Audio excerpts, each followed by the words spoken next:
Hey guys, I am reading chapters 53 and 54 from our book today. Back in the art and artifacts room, Kyle felt confident they were pretty close to figuring out, whatever it was they were supposed to figure out. How it would help them escape from the library was still anybody's guess. It's 10:44, said Akimi. The last clue should pop up on the Wonder Dome in 16 minutes. Okay, you guys, said Kyle, spread out. We need a new rhyme for Andy. This model of the bank building came in handy, added Miguel. The Dandy Bandits, shouted Akimi, once again studying the display of hats. Yes, said Haley, pulling off her shoe so she could show everyone her clue card. Bandits! I found this in the 300s room. That's the room clue we've been waiting for, said Kyle. Because the Dewey Decimal number for true crime books always starts with the number 3, said Miguel. When we find that book, it will tell us how and where the bandits crawled in 1968. Listen to this, you guys, said Akimi. She read a placard in the display case. This plaid fedora from 1968 was worn by bank robber Leopold Loblolly, one of the notorious Dandy Bandits. Loblolly, Miguel shouted. The smell-o-vision clue, said Kyle. That's why everything kept smelling like pine trees. Loblolly was one of the pine trees in the answer that Mr. Lemoncello gave you guys, said Haley. Whoop, whoop, whoop, said Mr. Lemoncello, as his banana shoes squeaking as he stepped into the room. Well done, Miss Daly and Miss Hughes. See, said Akimi. I was right the first time we came in here. I said dandy, and everyone else said no, candy, Willy Wonka. Yes, it's all coming back to me, said Mr. Lemoncello. 1968. I was pondering an idea for a game at the old public library. And, said Kyle, you were so totally focused you didn't hear the police siren screaming past the library as they raced to the Gold Leaf Bank. The Blackbird was from Alexandriaville, said Sierra. The police siren was from that day. Miguel finished that thought. When the Dandy Bandits tried to crawl into the bank. My goodness, said Mr. Lemoncello. How could you kids know all of that? From the game clues, said Kyle. And from the story Dr. Zinchenko told us on Friday night when someone asked her why a library building needed a bank vault door. She was already feeding us clues, said Akimi. The time is now 11 a.m., announced the ceiling lady. This game will end in 1 hour. Come on, said Kyle, heading for the door. It's the 11th hour. We need to go check out the Wonder Dome again.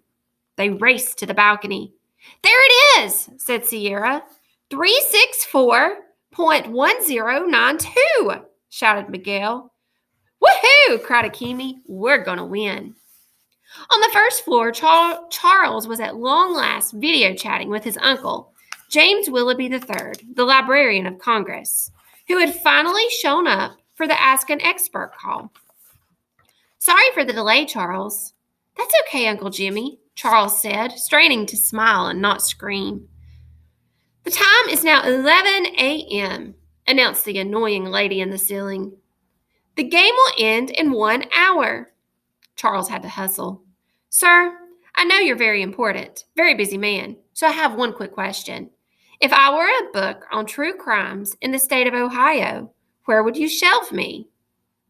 Library of Congress classification? No, sir, Dewey Decimal. Ah, easy. 364.1. What comes after the 1 will depend on, of course, on how many books a library. Charles didn't stick around to hear the rest of his uncle's answer.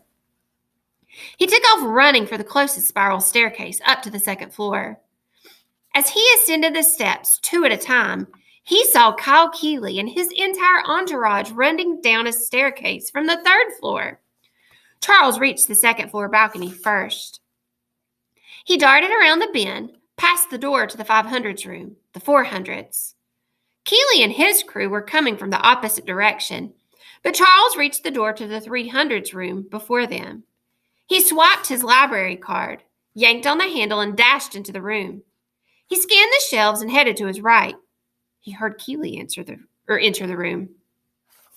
Glancing over his shoulder, Charles saw Keeley go left. Charles dashed up an aisle between bookcases. He read the number at the end of each row of shelves, 310, 320, 330. One of those robots with the book baskets came rumbling across his path, but Charles was able to dodge it. 340, 350.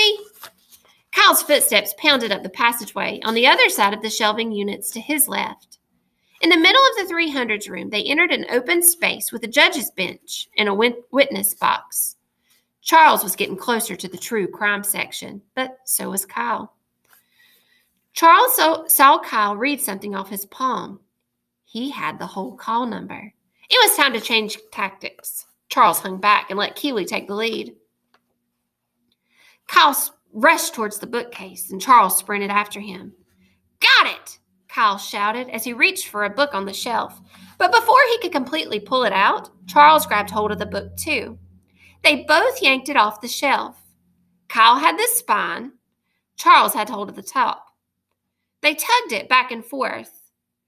While they wrestled with the book, Keeley's teammates caught up to them. "Careful, Kyle," said Sierra Russell. "Don't hurt the book." Charles grinned. Keeley, the sentimental sap, was listening to the silly bookish girl and easing up on his grip, giving Charles a chance. He body-checked Keeley, slammed into him with his shoulder, and sent him flying, the book tumbling. Charles snatched it off the floor. He had the book. He quickly flipped it through the table of contents. Saw Chapter 11 was about a robbery at the Gold Leaf Bank in Alexandriaville. He knew he had won the game. Charles used his free hand to slap an L on his forehead. "Loser," he sneered at Keeley.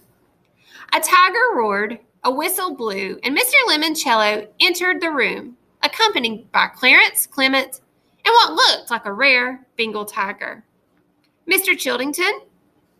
Charles smiled. He knew Mr. Lemoncello was about to congratulate him for defying the odds and winning the game. He had single-handedly defeated Kyle Keeley's entire team.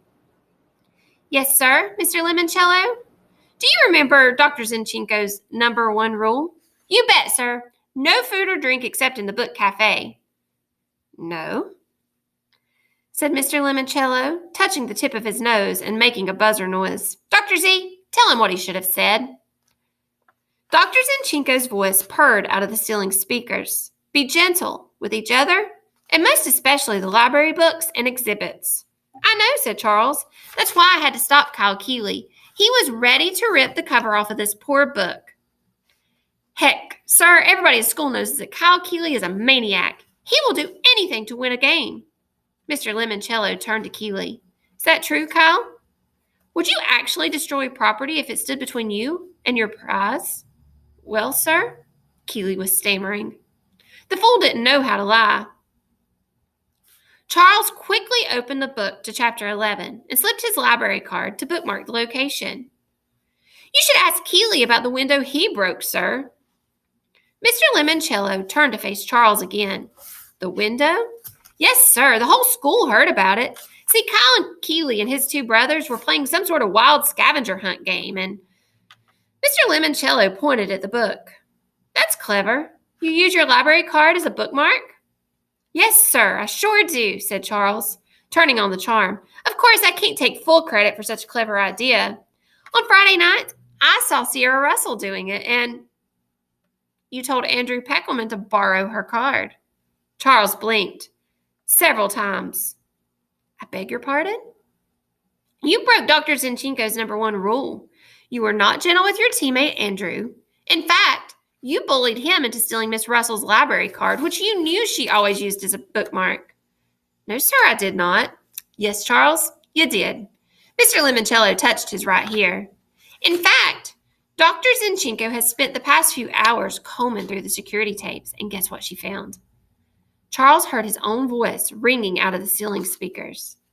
"Have you noticed what Sierra Russell uses for a bookmark?" "No." "That was Andrew," said Mr. Lemoncello. "This is you again. Her library card, which of course doubles as a key card for meeting room B. Find a way to borrow it." "You told Andrew to steal Sierra's library card." How could you record that? Said Charles. I was whispering. And I have very good microphones. You're done, Charles. Dr. Zinchenko, tell our departing guest what he has just won. Absolutely nothing, said the voice of the Russian librarian. But please, Mr. L., tell Charles the correct answer to the final pictogram. Ah, yes.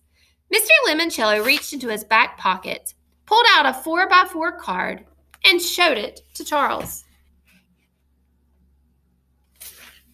Charles stood there fuming. Anyone care to help Charles out? Said Kyle. Is it 6-8? You're very close, said Mr. Lemoncello. There was a pause, and then Haley laughed. Did it come after the football player? Yeah, said Charles. So? Andrew was right all along, said Haley. The football player clue wasn't passed. It was 19. Mr. Lemoncello shifted into his game show voice. So, Haley Daly, would you care to solve the puzzle? Sure. You can walk out the way the bandits crawled in 1968. I don't get it, said Charles. 1968, said Akemi. You know, 1968. Ah, yes, said Mr. Lemoncello. The year from the mixed-up files of Mrs. Basil E. Frankweiler won the Newbery Medal for Excellence in Children's Literature. Another clue you completely missed, Charles. Wow, said Miguel. And I thought Chiltingtons never lose. There's a first time for everything, said Mr. Lemoncello. Clarence, Clement, kindly escort young Mr. Chiltington from the building. Bye-bye, said Akemi. There goes this game's biggest loser.